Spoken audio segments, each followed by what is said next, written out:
and welcome to Horror Rewind. This is Kelly Florence. And I'm Meg Hofdahl. And today we're talking about Hellraiser. Meg, I'm going to cut the small talk because you have a lot to say, and I think we're going to disagree about this movie. Okay, I have a lot to say. And so I feel like it's going to be in a negative way. No. I have a lot to say. I feel like I have to apologize, like, to people out there. Guess what? That's how I feel too, Meg. Shit. This is me eating crow. Because here's what happened. I have to tell you what happened too then. Okay, here's what happened. When I was a kid, I watched a Hellraiser movie, probably on TV, and I hated it. It was now I realize it was not the first one. I did not like Pinhead. I thought it was stupid. And in my mind, then I developed the idea that I hated all Hellraiser, and I have said that and lived by that until I watched it, and I was absolutely blown away, and I loved it. Oh my God! Guess what, Meg? I had never seen a Hellraiser movie because I was like, no, that's not my thing. And I saw the VHS, and I'm like, no, I think this movie is gonna be Pinhead, like with one-liners, like a Freddy Krueger thing or something that I expected. I don't know what I was expecting, but guess what? I freaking love this movie. Me too. And I look back on it now and I realize, I mean, whatever I did see, I did not like, and I probably still wouldn't like it.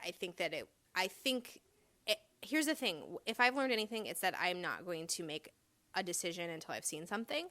I think we've learned that. And isn't that a nice life lesson too?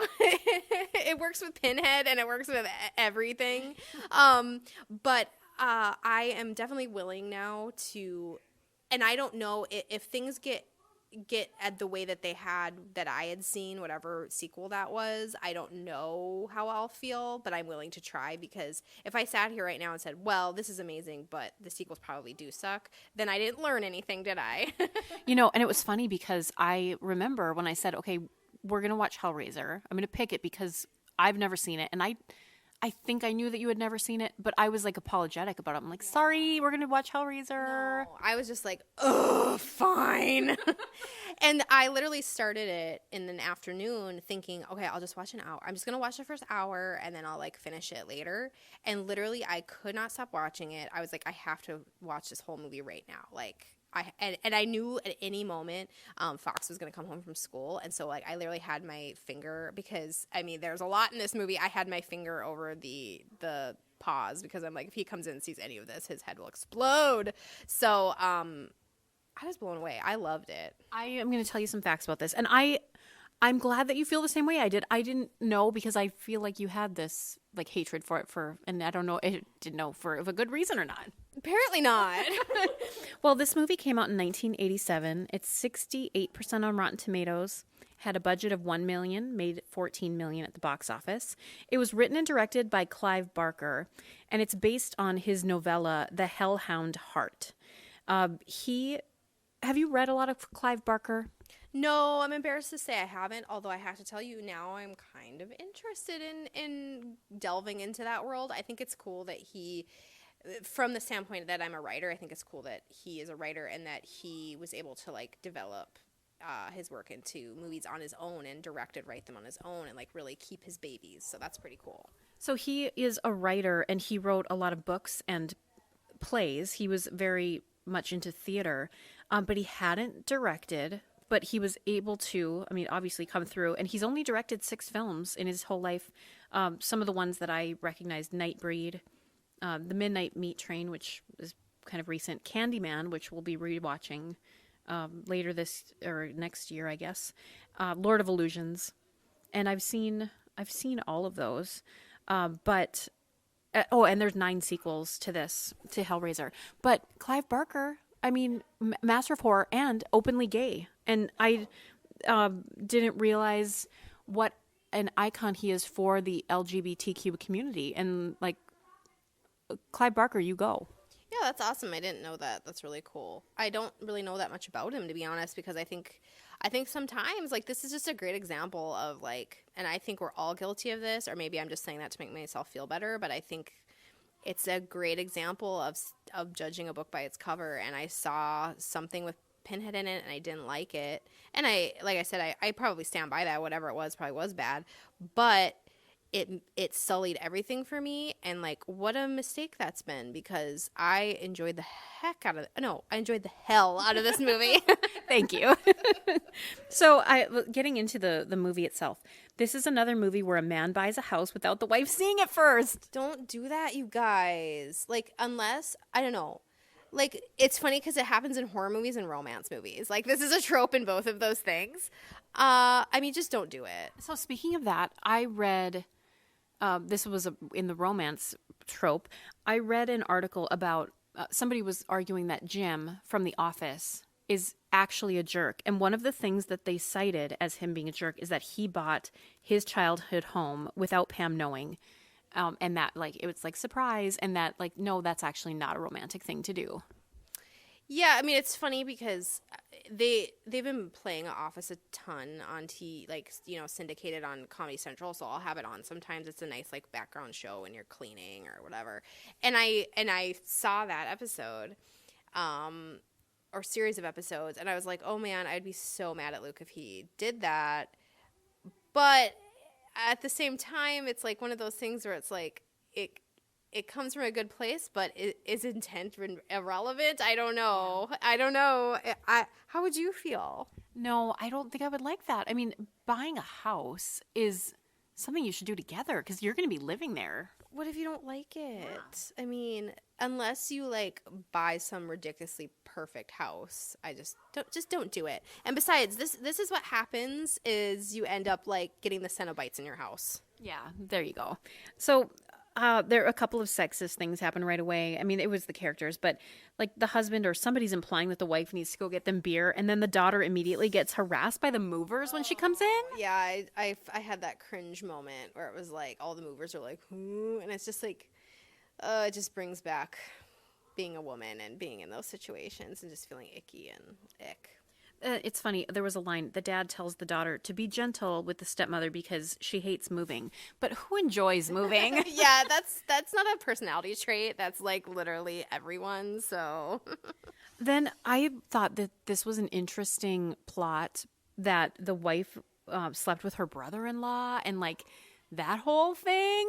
So that was fascinating to me. So right away, like I'm like watching this movie with my arms crossed, like, well, let's see about this, you know. And right away, the first thing that disarmed me was when she was interested in this like sexual pictures that they found.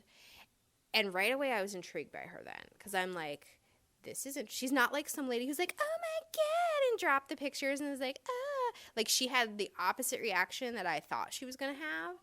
And that right away, I was like, okay, I'm intrigued right now by this.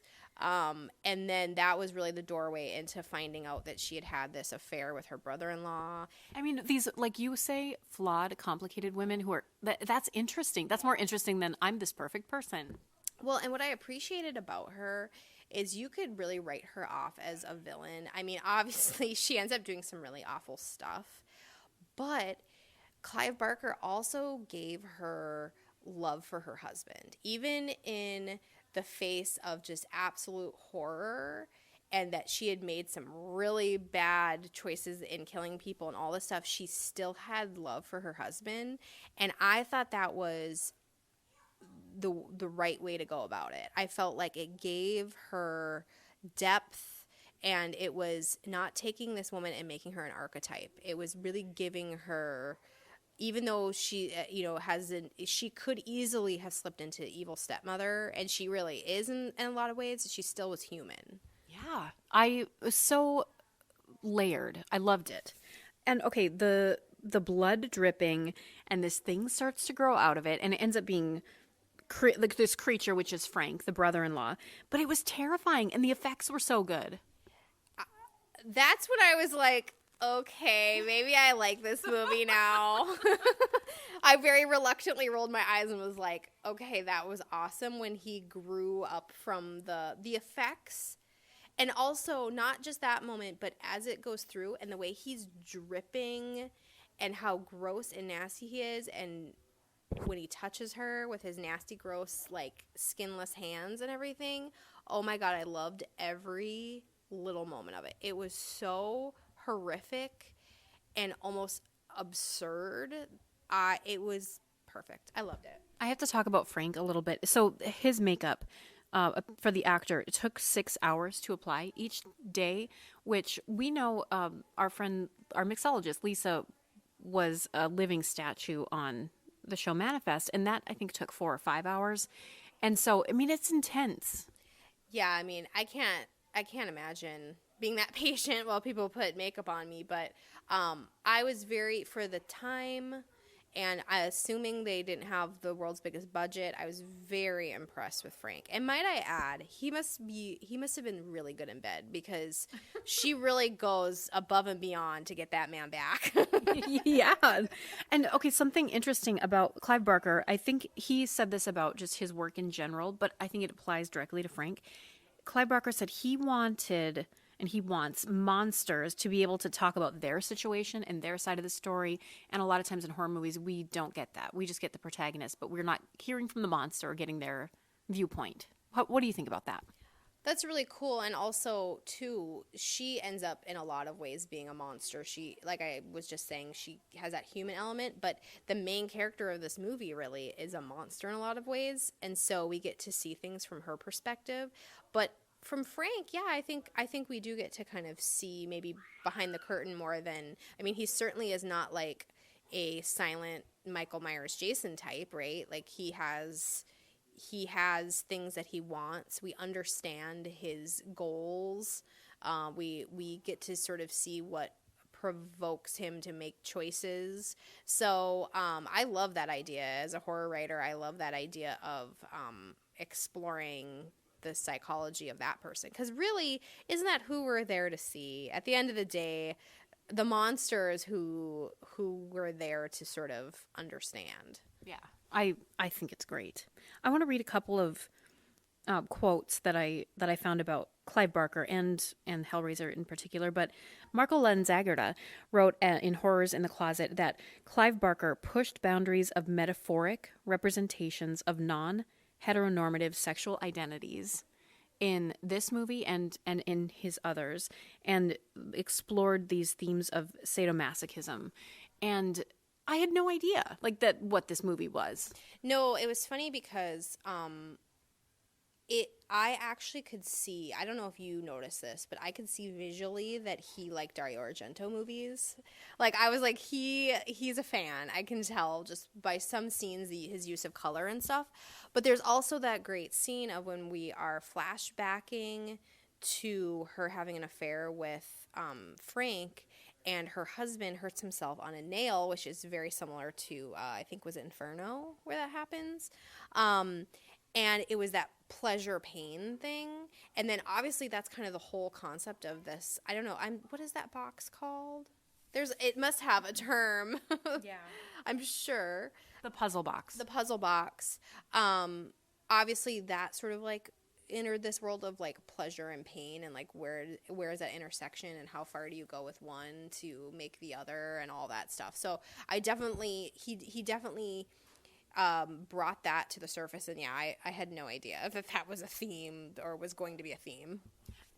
Speaking of the main character, or the stepmother, it's so interesting because she killed a guy. You know, she lures him there and kills him just so Frank can be fed. And it's on this line of right and wrong. And like you were talking about a couple weeks ago with the Donner Party, and like, what do you do to survive or to help somebody you love?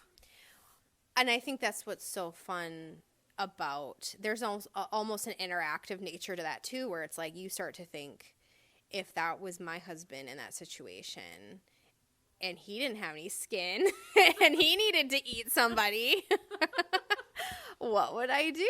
Like, seriously, what would I do? And what's kind of cool, too, that I sort of noticed in this is it is so simple for a woman to lure somebody back to the house.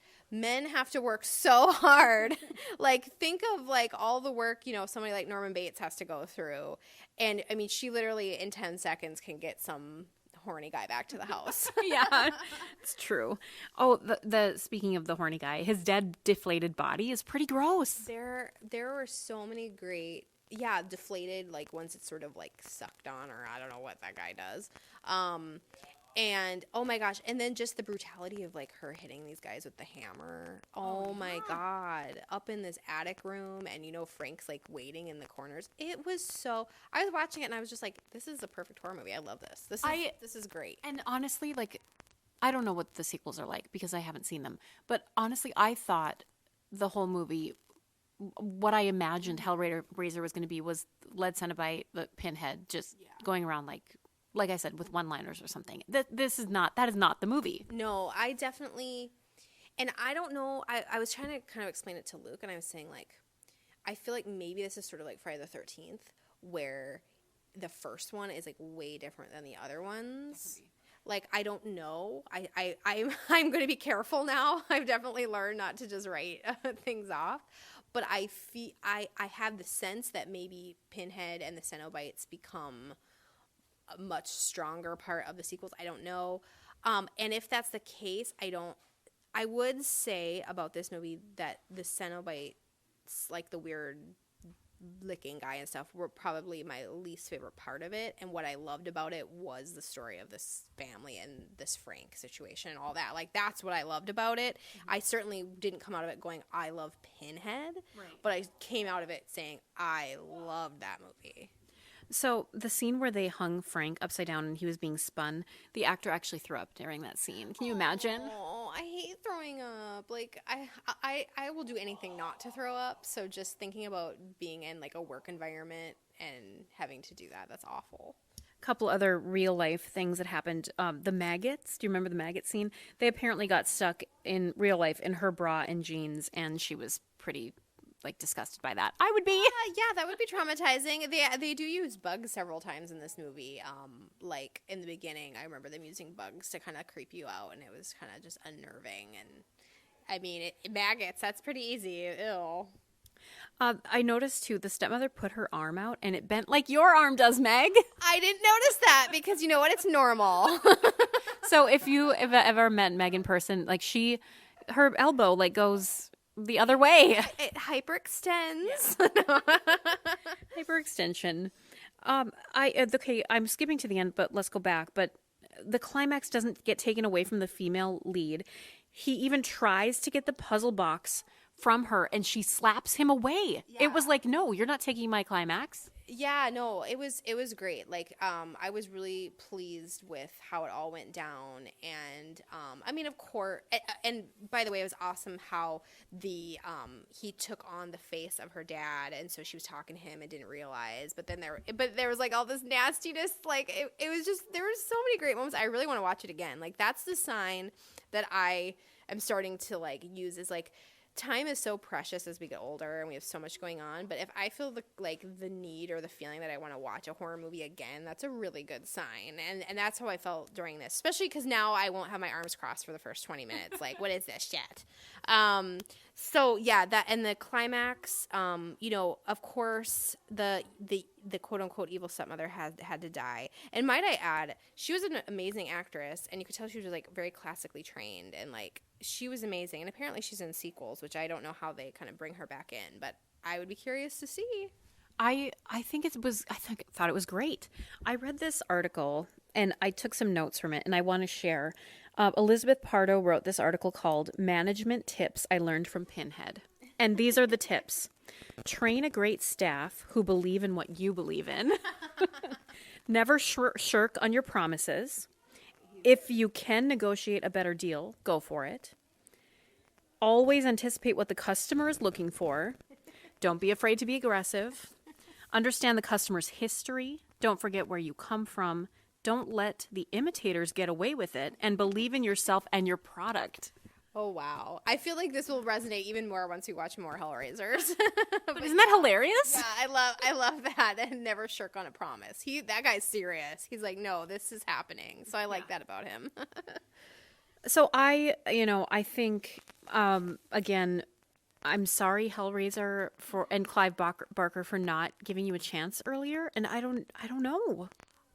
a lot of people can say I told you so. You guys can tweet and Facebook us and say I told you so, because I really, really, really like this movie. I was just, everything about it, like, I just kept smiling. I mean, there were so many great suspenseful scenes. I love the scene where she's, like, making out with her husband in bed, and Frank's gonna come in and kill him, and she starts screaming. Oh my God, yeah. And that was just terrifying, and I was just on the edge of my seat there. And, like, I don't know, it just really...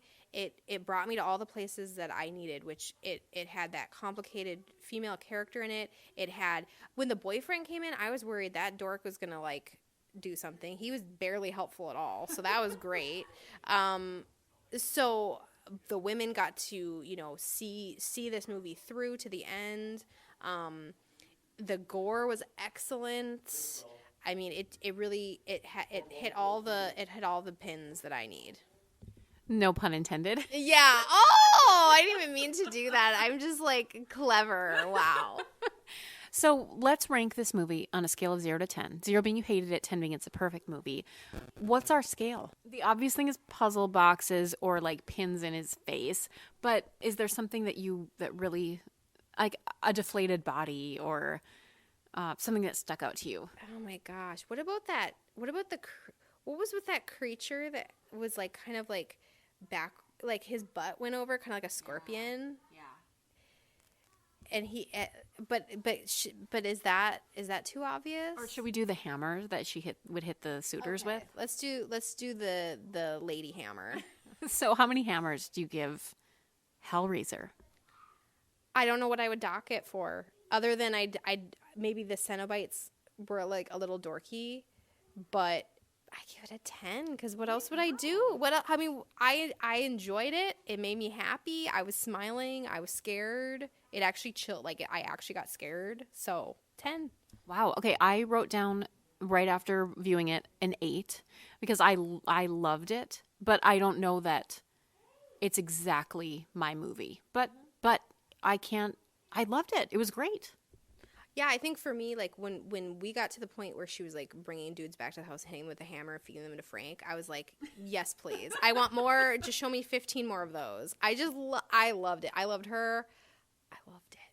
I know. And the percentage of the movie that Pinhead is actually in it, like, yeah. I did not expect that. And I enjoyed that. Yeah, exactly. That's why I think, and again, and this is a great expectation thing, I think that's why I can give it a 10 too, is because my expectations were, like, in the basement. I mean, I was just like, I'm gonna hate every second of this.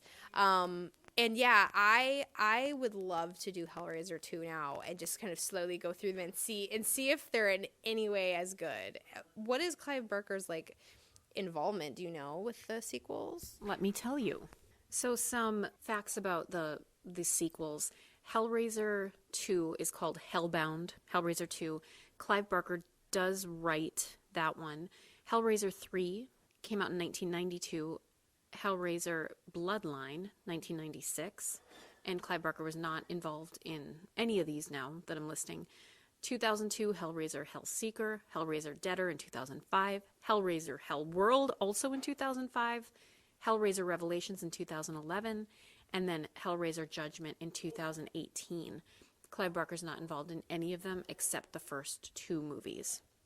Luke was telling me the other day that what happens with these franchises and why horror sequels are often not as good is, like, the talented people make the first one and it makes a ton of money and people love it. And then the studios fire all of those people because they're expensive, and then they just have